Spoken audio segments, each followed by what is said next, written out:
Farmers sir. ధనలక్ష్మికి వచ్చేసి 1000 క్వింటాల్లో 1052 quintal 40 కిలోలు పంపించారు సార్. మా సెంటర్లో వచ్చేసి ప్యాడీ క్లీనర్ ఒకటి ఉంది సార్. టార్పాల్ నుంచి వచ్చేసి 25 ఉన్నాయి సార్. మాయిశ్చర్ మీటర్స్ వచ్చేసి ఒకటి ఉంది sir. Electronic weighing machines 2 sir. Grain calliper ఒకటి ఉంది సార్. ఒకటి ట్యాగ్. వెరీ గుడ్ అమ్మా, చాలా బాగా చెప్తారు. ఇప్పుడు నేను ఫ్రెష్ విద్యుత్తో మాట్లాడుతాను. ఇవాళ సరస్వతి గ్రామ సమైక్య మహిళా కి ఏదైతే ఆర్గనైజేషన్ ఉన్నది ఐటీపీ కింద, దాంట్లో ధర్మసాగర్ పీపీసీలో రావటం చాలా సంతోషదాయకంగా ఉన్నది. అందరూ ఇక్కడ ప్రసన్న గారు, ఇన్ఛార్జ్ గారు అందరూ కూడా బాగా చక్కటి పని చేస్తున్నారు, ప్రాపర్గా ఎఫిషియెంట్గా పనిచేస్తున్నారు. నేను గతంలో కూడా చూశాను, ఎక్కడెక్కడైతే మహిళా సంఘాలు చేస్తున్నాయో అక్కడ పర్ఫార్మెన్స్ బాగుంది. మన జిల్లా అధికారులు అందరూ కూడా డిసిఓ గారు ఇవ్వండి, మరియు డిస్ట్రిక్ట్ కోఆపరేటివ్ ఆఫీసర్ కానీ ఇతర ఆఫీసర్స్ కూడా సహకరిస్తున్నారు. సో కాబట్టి ఇప్పుడు ఎండాకాలం కాబట్టి త్వరగా మూమెంట్ కూడా అవుతుంది. మేము అందరికీ ఇది చెప్పామంటే అతి త్వరగా ఇది ట్యాబ్ ఎంట్రీ చేస్తే అతి త్వరగా ఫార్మర్స్కి 2 డేస్లో, మ్యాక్సిమం హాలిడే వచ్చేస్తే 3 డేస్లో వారికి అకౌంట్లో డబ్బు చేర్పించటం మా ఉద్దేశం. ఫస్ట్ టైం కూడా మీరు చూశారు, లాస్ట్ రవిలో కూడా 48 అవర్స్లో ఫస్ట్ టైం ఫార్మర్స్ ఊహించలేకపోయినారు. అదే మనం కంటిన్యూ చేయాలి. రెండోది, ఈ అకాల వర్షాకి సమస్య టెంపుల్ ఇక్కడ రాలేదు కానీ కొన్ని చోట్ల వచ్చింది. దాని గురించి మనం ఆల్ స్టాఫ్కి కూడా ట్రైన్ చేయడం జరిగింది.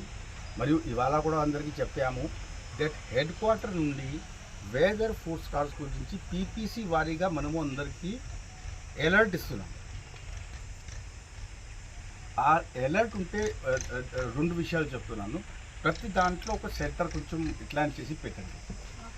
సో ముఖ్యంగా థండర్ బోల్ట్ అంటే లైట్నింగ్ స్ట్రైక్ ఉంటుంది. ఆ టైంలో ఫార్మర్స్ అందరికీ, రైతుల బంధువులకి, వారి అన్నదాత వాళ్ళకి రిక్వెస్ట్ చేసి షెల్టర్ లోపలికి తీసుకురావాలి. అర్థమైందా? అండ్ తర్వాత వానం వచ్చేస్తుంది, దాంట్లో మీకు గంటకి ఉంటుంది. అరగంట క్రితం ఆర్ 1 అవర్ క్రితం ఆపరేషన్స్ బంద్ చేసుకొని మొత్తం టార్పాలిన్తో కవర్ చేసుకోవాలి. ఈ 2 విషయాలు చేస్తే దానివల్ల అటు ప్రాణం నష్టం, ప్యాడీ నష్టం 80% జరగకుండా చూడడానికి బాధ్యత అందరిపైన. ఒక ఇంకొకటి ఏం చెప్తున్నామంటే, ఎక్కువ వానం వచ్చే దాంట్లో ఇండికేషన్ వస్తుంది మీకు. ఎక్కువ వానం వచ్చే అవకాశం ఉంటే కింద ఒక టార్పాలిన్ ఉండాలి, అది పైన ఒక టార్పాలిన్, 2 కూడా జాయిన్ అవ్వాలి. జాయిన్ అయిన చోట్ల అది కొద్దిగా రాయిలు పెట్టండి. సో దాట్ కొద్దిగా గాలి వచ్చినా కూడా ఇటువంటి జరగకుండా ఉంటుంది. ఇంకోటి మీకు చిన్న మంత్రం చెప్పి వెళ్తున్నా, ఫార్ములా. ఇక్కడైతే మీరు కుప్ప పెడుతున్నారు, దాని చుట్టూ ఒక చిన్న కట్ట తీసుకొని చుట్టూ ఒక చిన్న నాలిలాగా తయారు చేయొచ్చు. దాంతో ఏమవుతుంది, వాటర్ అటువైపు జారిపోతుంది, ఆ కుప్ప వరకు చేరదు. అర్థమైందా? Diversion.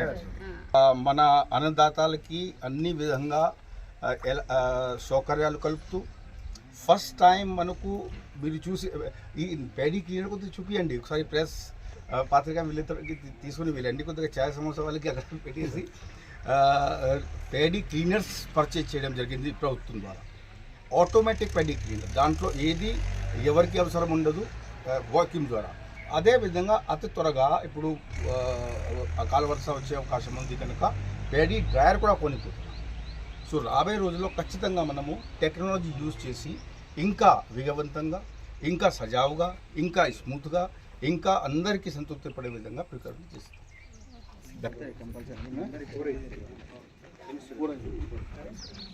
No, but that will equal time. Yes. I have to set